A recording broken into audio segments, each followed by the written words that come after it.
Say hello to the MG Hector Tomahawk, and this particular version is particularly important because it's got PHEV in its name, which means it's a plug-in hybrid. I'll talk you through the key numbers. 1100 kilometers on a full tank of fuel. MG is claiming you could see up to 50 kpl as fuel economy, but a real world figure would be around 20 to 22 kpl. What does this car go up against? What's it like? We're going to talk about everything in what I am sure is going to shape up as a very chaotic video. There are literally hundreds of media persons here. So at the outset, I'm a bit sorry for that.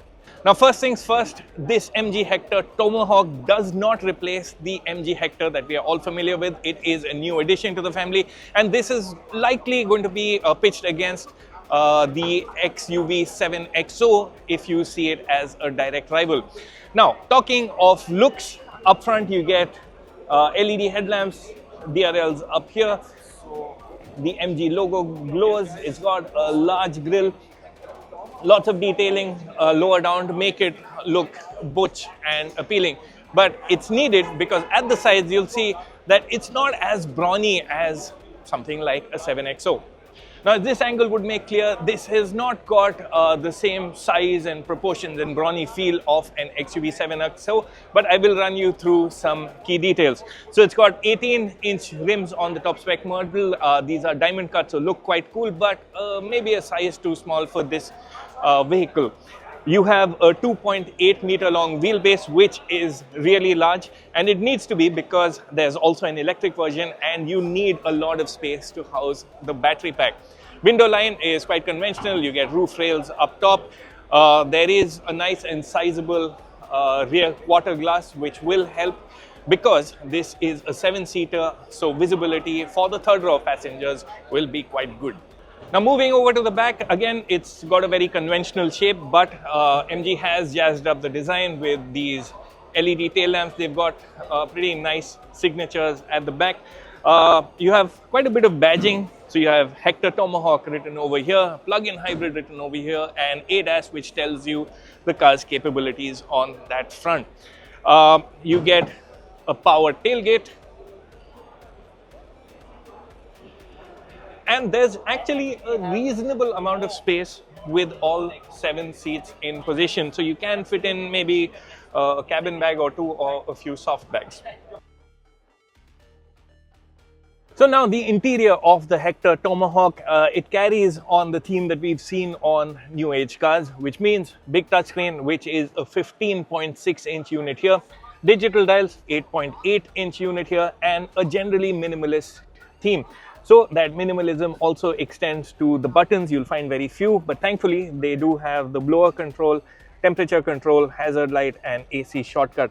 You get 2 wireless charging pads here, and what's interesting is that there is storage under this floating panel, which is something that you'd associate with an EV. Otherwise, you get a bit of storage here for cup holders. There is some storage between the front seats as well. What has helped free up so much space at the center console is the fact that the gear selector sits over here. Now, the seats themselves, first impressions are that they are reasonably comfortable. They get fully power adjust. There's ventilation as well as a memory function for the driver's seat.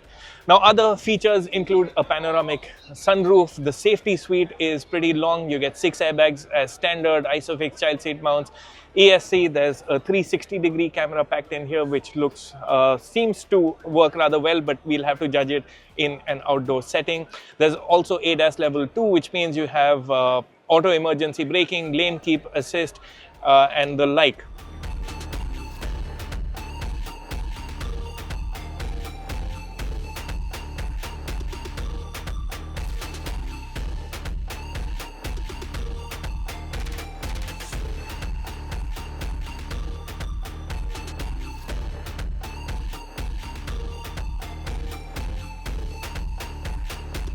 Now, first impressions of quality is that this is a pretty nicely done cabin. Again, I'll have to spend more time in it, see how it deals with our roads and conditions. But you do get quite a lot of padded material, such as over here. The steering is nice to hold. It's a 2-spoke unit. First impressions are largely good. Now, talking of the second row of the Hector Tomahawk, well, first impressions are largely positive. I'll say largely because legroom is pretty generous. The front seat is set for a driver who's about 5 feet 8 inches.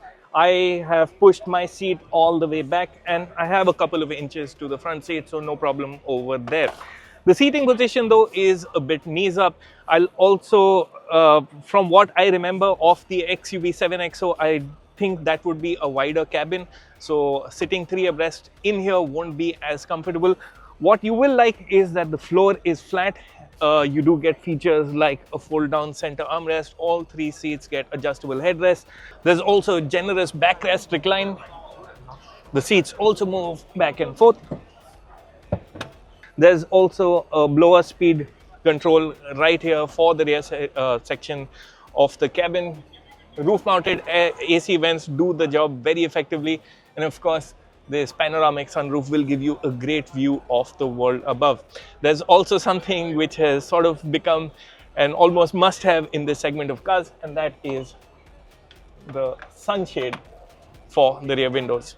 Now, I'm not the right person to demonstrate a third row of seats, but all in the interest of science and car reviews, here goes. So access to the third row isn't bad even for someone of my height, but yeah, it is a very knees up seating position, literally no thigh support, but surprisingly I do have space for a short intra-city journey, but nothing longer than that. You have to note that this middle row seat has been moved quite a bit forward, so you will have to balance space between all 3 rows to make the most of the 7-seat capability. Talking features at the back, you get roof mounted AC vents, there are cup holders here, and what is nice is that the window area is large, so it doesn't feel like a very stuffy space. Now this is where it gets interesting, because this is an ICE car with a 1.5 litre turbo petrol engine, but it also has a charging port. Remember, this is a plug-in hybrid electric vehicle, which means you get 2 powertrains, both an ICE and an EV. Now the EV is supported by a 20.5 kilowatt battery pack. MG says you get up to 115 kilometers of range on pure electric power, but on a full charge and with a full tank of fuel, you can go as much as 1100 kilometers. So that is a number of great interest. Now other specs, the combined power of the hybrid system is about 200 HP and 230 Newton meters. If you think about it in terms of the power and in terms of the range, this is not a traditional like-for-like rival for a petrol SUV. It's a diesel automatic SUV that MG is really targeting with the Tomahawk PHEV. And one more thing, what's also unique as PHEVs go is that this not only has AC charging, but also DC fast charging. You can charge the Hector Tomahawk at speeds up to 25 kilowatts, and MG says a full charge for the 20.5 kilowatt hour battery pack will take about 35 minutes at the fastest rate.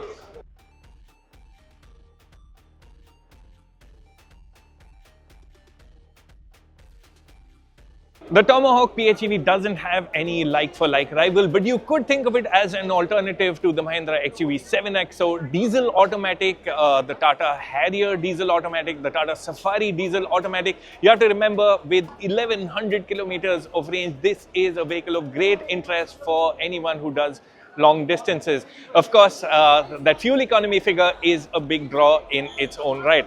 Now, prices start at 25.7 lakh rupees and top off at 27.8 lakh rupees ex-showroom. MG has said deliveries for the plug-in hybrid version will start in November, and there is one more car I have to cover. Now, shifting focus to the other Hector Tomahawk launched today, this is the Tomahawk EV, and it actually comes first. Deliveries will start in September. Now, there are a few ways to tell the PHEV apart from the EV. The EV has this closed off section between the headlights, though the headlights are common, and you still get that glowing MG grille. At the sides, you'll also notice a slightly different look for the 18-inch alloy wheels, but that's about it. This one will have a green number plate. The PHEV will have a standard number plate, and that would be the end of the visual distinction. In terms of the interior, no big differences to the plug-in hybrid version. You do get a different color theme, you get lighter colors, but you still get the same 15.6-inch touchscreen, 8.8-inch digital dials, 2 wireless screens here, floating console with storage, and 5 and 7 seat options. Now, nestled between this 2.8 meter long wheelbase is a 69.2 kilowatt hour battery pack. MG says the car has an official MIDC range of 517 kilometers, so you're looking at about 350 kilometers plus of real world range. Charging options include AC and DC with up to 90 kilowatts of charging. There is support for vehicle to load, as well as vehicle to home, which theoretically means if there is a power cut at your home, you can run fans and lights using your car, though that is something we'll have to try out in practice. Now, specs wise, this does run the 70 kilowatt hour version of the Mahindra XUV 9S rather close. It's slightly down on range, but the battery size is comparable. Now, driving the front wheels of the Tomahawk EV is an electric motor. MG calls this a 10-in-1 unit, so it combines all the ancillaries of the motor and power unit into one unit, and that gives you a lot of space. If you just come and see the engine bay as it is, there's really not much in here, but oddly enough, there's no frunk that you could almost fit in a small trolley bag.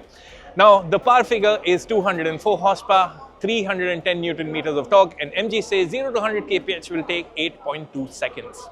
Prices for the Tomahawk EV start at 19.49 lakh rupees and go up to 23.49 lakh rupees. There's also a battery as a service option, and the prices for that start at 13.99 lakh rupees. If you think about it, the EV is priced very competitively. Question is, which one would it be for you, the EV or the PHEV?